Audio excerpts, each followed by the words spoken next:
amazing day so far. It's 11:30 on Thursday, the 10th of November. And I'm just going to make sure that I got something working over here. So I just want to check 2 seconds. And let me just see something. Bingo, done. Okay, so let me get the chat up and going over here. All right, and we will flip the screen. Oh, you know what? Let me share it on Twitter.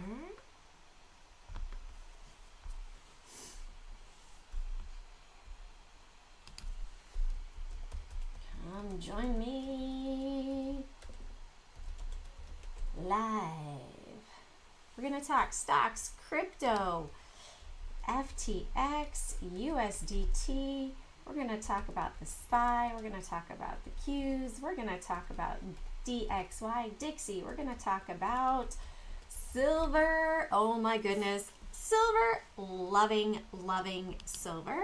Oh, I should totally, hold on. Let's go back here. I'm just going to copy this really quickly. My voice is reminding me of my friend Morgan, the way she talks. Very sing-songy. Okay, and to LinkedIn. Uh-oh, it's not linked there. Okay, no worries. We should be up and running soon. All right, great. So let's flip right over here. I'm a little bit earlier than normal, going to be getting back to the live streams again. And I've got Bitcoin up right now. Hold on, let's go over here. Let's go here, let's go here. And I want to pull up an article for you that I did share. Here we go.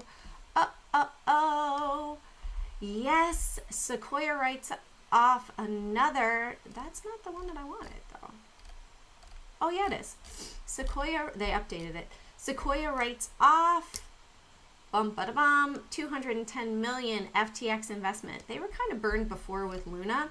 And here is, hold on 1 second.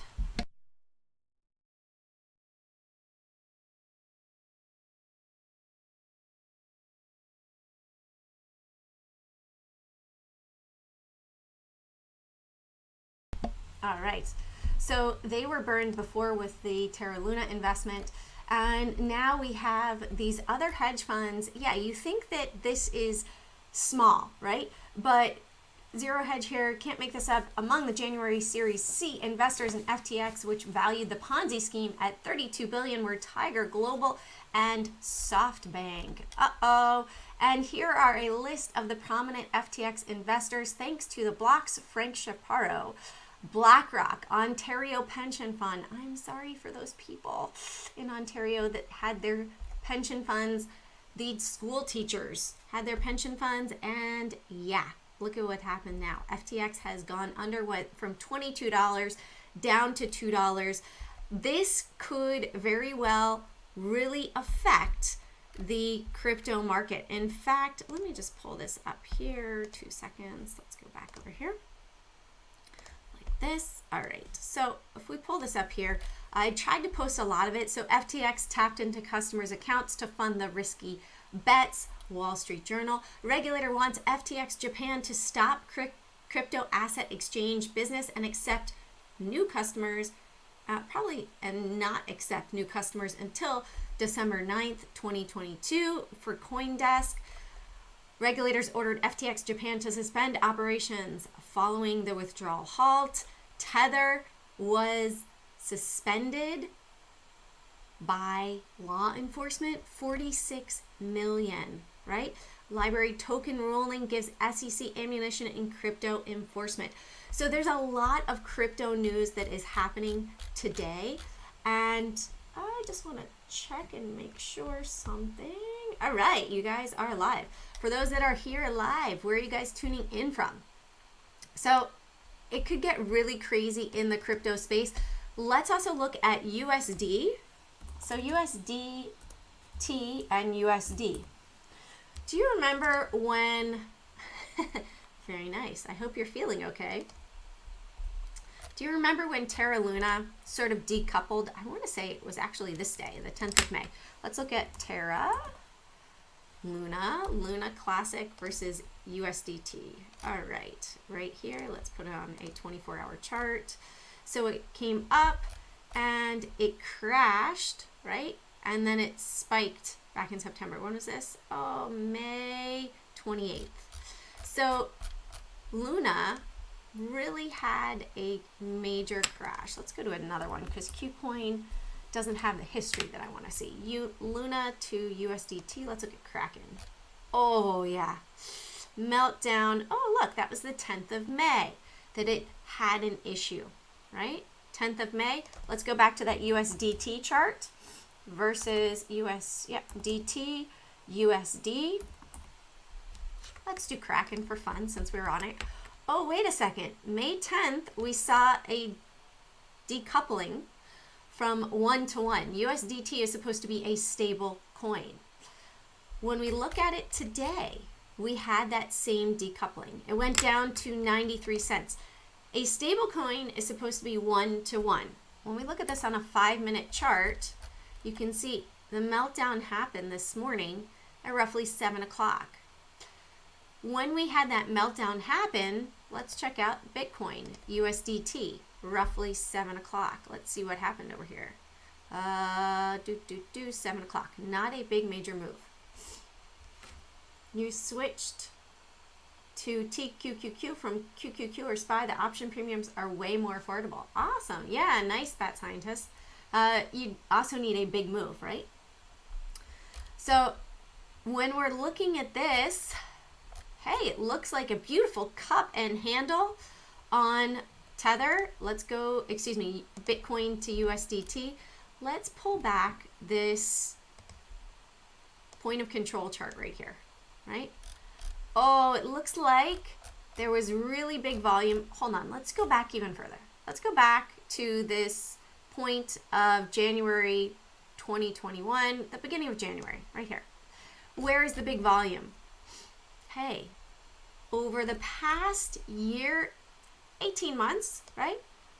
We have seen that there was more selling than buying, right? Because the support is not there. It's not below us. It's above us. So let's go all the way back. Let's go back to 2020 when we had the COVID. All right, so it looks like potentially support is down here at 95.26. With this move right here, what is, Jane, what are you talking about, point of control?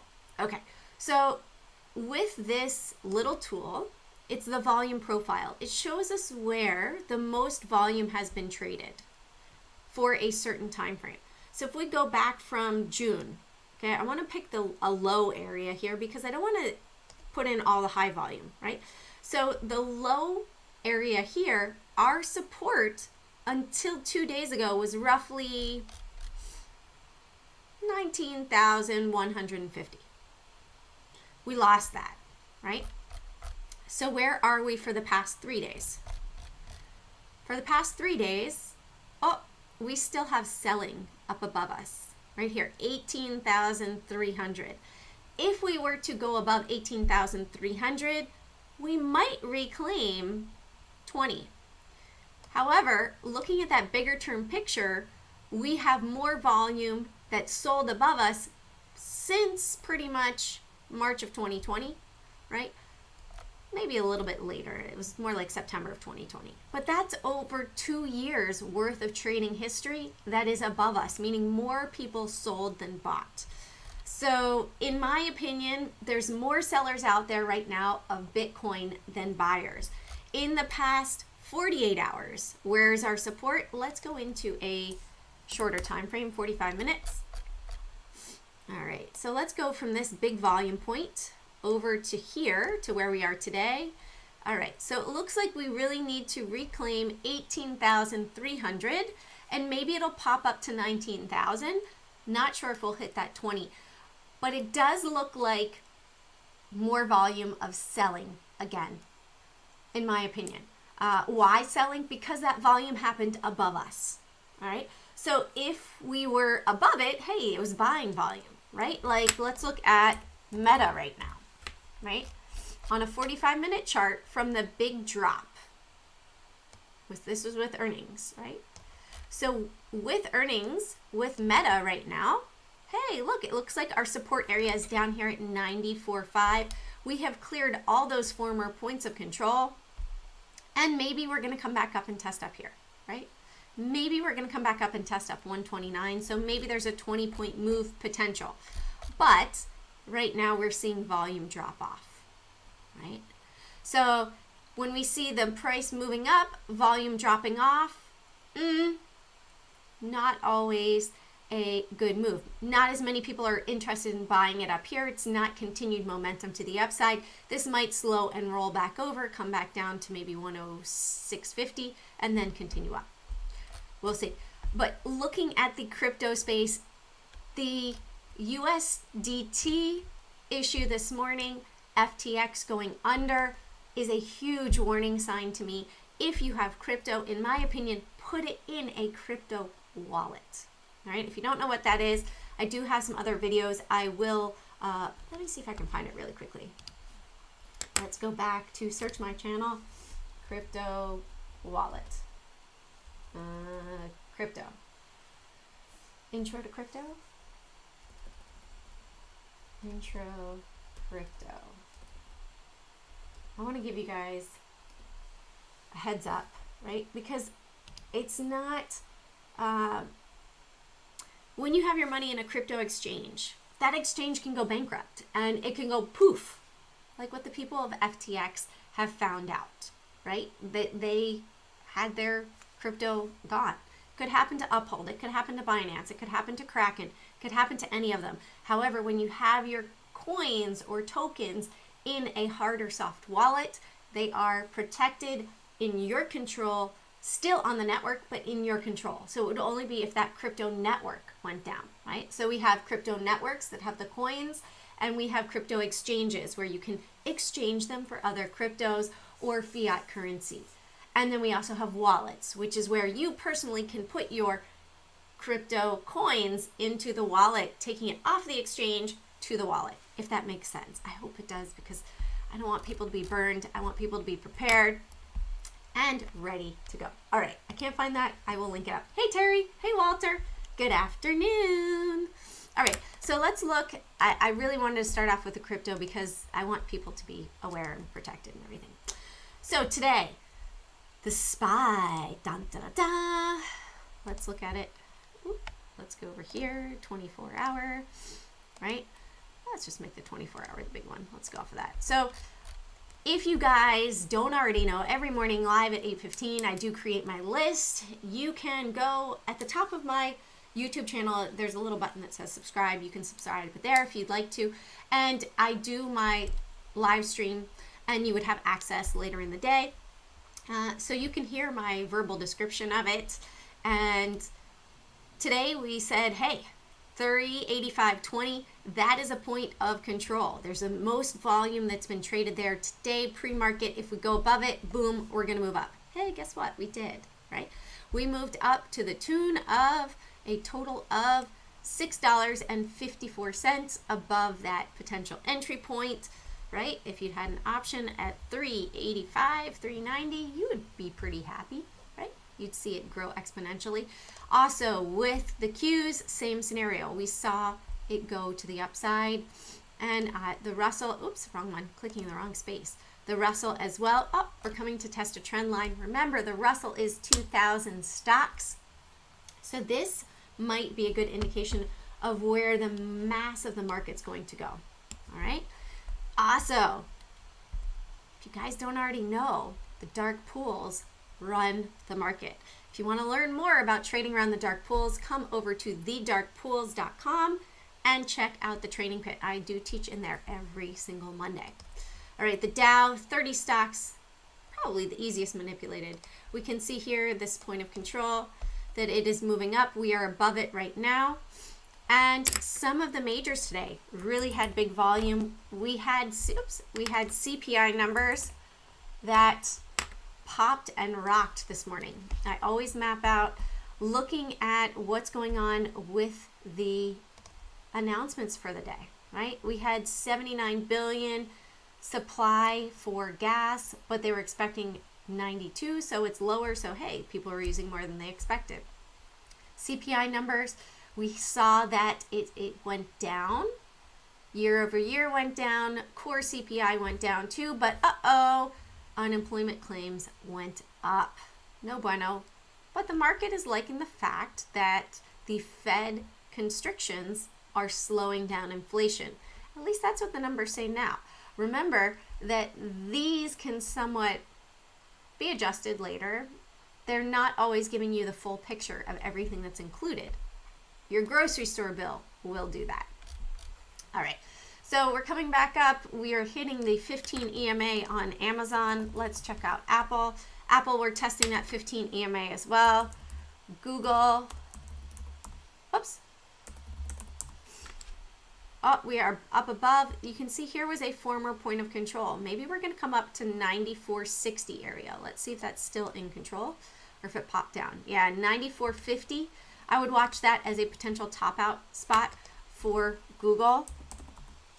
Baba, hey, we're testing a trend line on Baba here. I can't believe it's all the way down to 69.42. Look at where it was.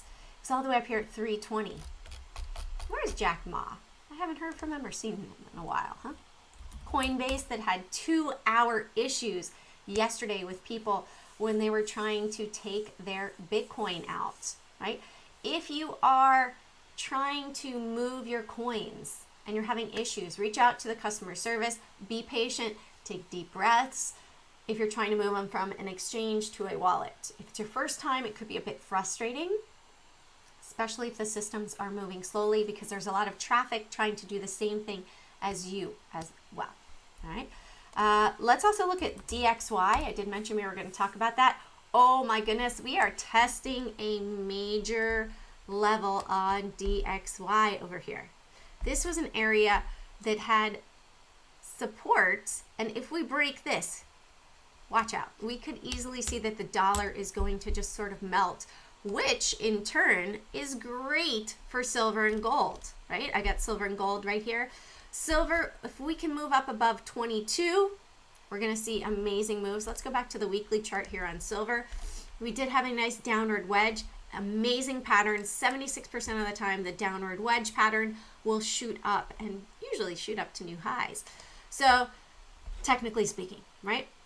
Looking at the volume, we do have support back here. When I go back on the weekly, all the way back to Monday, October 2021. Let's see if we move it back over here. Nope. Our next resistance level to test would be 22.50.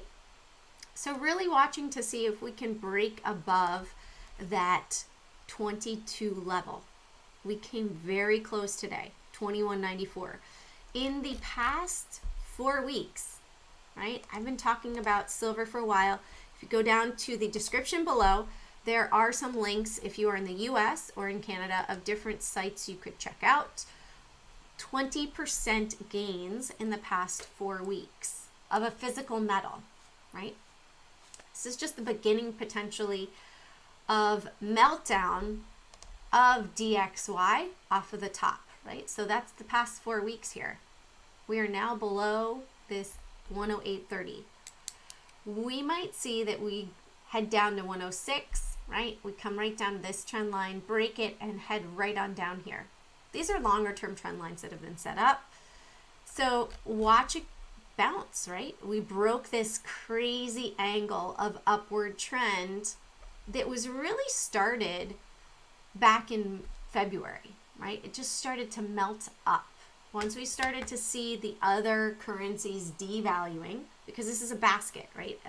It's measured against 6 other different currencies. So when we see this basket of currencies, the other ones devalue, what has to happen to the dollar? It's going to move up, right? And thank you, Terry.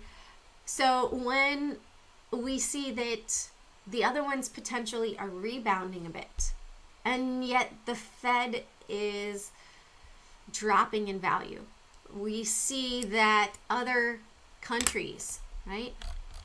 Let's go up here quick and look at BRICS members. I wonder if we can see the current BRICS members. Our current members. Ooh. BRICS Chamber of Commerce. Look at that. Come on. Open up. It's loading. BRICS countries. Brazil, Russia, India, China, South Africa, trade information. This is old. Events, verticals, membership, organization, our members. Let's see if we can see right here. Is this, I'm not sure if this, yeah, Brazil, Russia, India, China, South Africa. And we've seen that Egypt, Turkey, Saudi Arabia, China. Does it want to show me members? About us, about BRICS. So this shows they are trying to, oh, here we go, beautiful. They're trying to expand this and in essence, take away power from the US dollar by backing their currencies with gold. So what does that do to the US dollar? Takes away the power from the US dollar. What does it do to gold and silver? It drives the value up because more countries are using this to back their currency. So when Russia came out and said, hey, you can buy oil with rubles or gold, they back their currency with gold, right? And then China says, hey, this many of our currency is equal to 1 ounce of gold. Turkey, this many of our currency is equal to 1 ounce of gold. Gold becomes that standard. And it takes away the buying power from the US dollar, right? And when we look back in times of economic turmoil for the US dollar, we're going to put it side by side, right?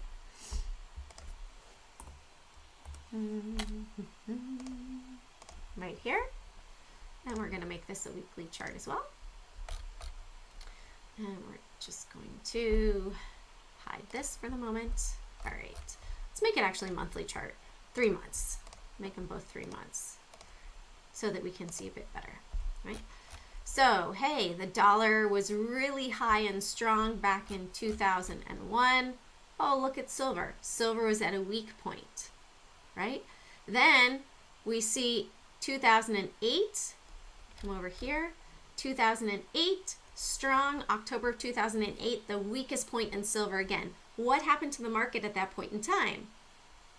We had the Lehman Brothers meltdown. Crypto seems to be having that Lehman Brothers meltdown with FTX right now. It could cause a spiral of the exchanges, spiral of the investors into Bitcoin, FTX. All of that crypto investment could just sort of whoosh, flush, bye-bye, right? So where is a safe haven, in my opinion? Metals, silver and gold. So when we look at this, hey, look at how, I love this pink EMA. You see this pink dotted EMA? 33 EMA. Throw it on your chart, costs nothing. Try it. 3 months, 33 EMA. Look at how it acted as resistance right here and how it acted as support over here. When we flipped above it right here, well, we flipped below it over here. But when this was moving up, hey, what happened? We had another downward point. And then as the DXY moved down to it, well, silver nicely moved up, right? Right over here to the bottom. Do you see how the inverse relationship, how it happens, right? So right now, we are way up here. And where is that 33? All the way down here. So for fun, let's go from here down to here. Okay, 14%. So on the last move for DXY, when we went down 11%, right? From the top to January of 18, right? Let's go here. This move, we'll measure it over here. So 11.9, and we'll go from over here. Oh, wrong year. Let's go back on that one. Where is this? Where's our start? Start here is here to here. Not a big move there. Looks like they were positioning. How about I want to see this move, right? So, oh yeah, that's right. Inverse, Jane, inverse. So when it moved down here, 9%, this is the week of the 1st of, hold on. Let's do this, sorry. All right, so we want to go from here down to here. So October 19th to January 21. October 19th to January 21. Oh, look at that. We lost 9% here, but we gained 100% on silver. So if we have potentially a 14% move, right, down here. So if we were to go 9.5 equals 100% move, just saying, not always, right? So 14.4 divided by 9.5, 1.5 from the bottom, right? 1.5 from the bottom down here. So we're going to look at maybe 151%.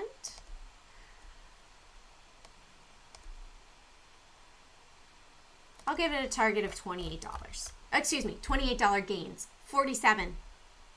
Would you take that? While the rest of everything else is decreasing in value, right? What happens if your bank did the same thing that FTX did? Oh, I'm sorry, we're bankrupt. We don't have any cash for you. What happens to your savings? If you had more than 250,000 in the US and if you had more than 100,000 in Canada. CDIC insurance is 100,000 depending on the type of account, and FDIC is 250,000 depending on the type of account, right? Some retirement trading accounts are covered, but do your due diligence. I am not a financial advisor. I've just done some research. Metals in your hand, what happens to them? It looks like this could maybe go up to $57.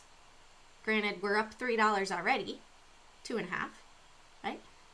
Would you take, that still looks like a nice $25 gain per ounce, potentially. Not to mention, sorry, I'm going on a rant today, I guess, a bit. That when you start to see that we've had the most most silver going out of vaults. This is in relation to futures and to future vaults that we can see, hold on, right here. Let's look at this one.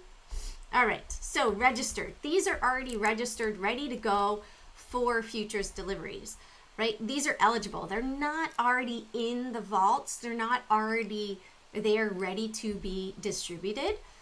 So this is what we can go by, the registered right now. We have the vault totals, which you'll see is a combination of these two right here. Futures contracts are equivalent to 5,000 ounces each, right? Let's read this over here. They added 1.32 million ounces. Potentially people are selling, right, now that the price is increasing up. And open interest is now equal to 234% of all the vaulted silver down here, right? So for every futures contract, should all of that metal be able to be distributed out, it would be 1 in 2 people, or 1 in 2 contracts that would be paid out. Now, if we just go to the metal that's already registered, that's 1 in 19 contracts that is going to get paid. Almost 1 in 20. When this goes to 2,000, that's 1 in 20 contracts that are able to be paid out. And when we see that the dollar is losing its value, we see that metals tend to move to the upside when the dollar drops in value and gain a lot more than the dollar drops. The decision is yours. I just want to show you guys and educate you and say, hey, look at this stuff, right? All right, so a little impromptu. Do you guys have any stocks you want to check out today before I finish up? My little one is home. I got to make some butternut squash soup. Is there anything that you would like to check out? Speak now or forever hold your peace. All right, let's look at AMC.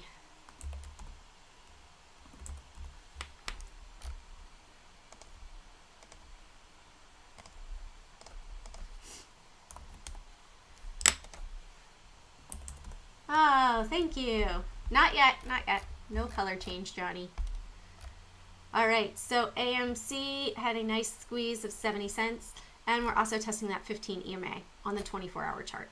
Watch that 33 EMA. They've been selling on that, so 660 would be the top for a squeeze out for me, in my opinion. Also, plenty of silver metal stocks if you want to hold. Look at Wheaton Precious Metals today is topping out. AXP, American Express, sure, no problem. Let's check it out, Troy. So we are hitting the 200 exponential right here. Had a nice move today. Also about testing that wick. Let's check our point of control for the day. Let's see if people are selling. In my opinion, if this were to go below 154.20, I would say, yeah, I might take some profit. Right? I don't know if you're in it longer term. I think you got in longer term, right? Down here. But it is testing out when we look at it on that 24-hour chart as well. Right? Come up. Oh, we hit these moving averages. We pull back, a bounce, pull down, up. Okay. And now let's throw on a little channel.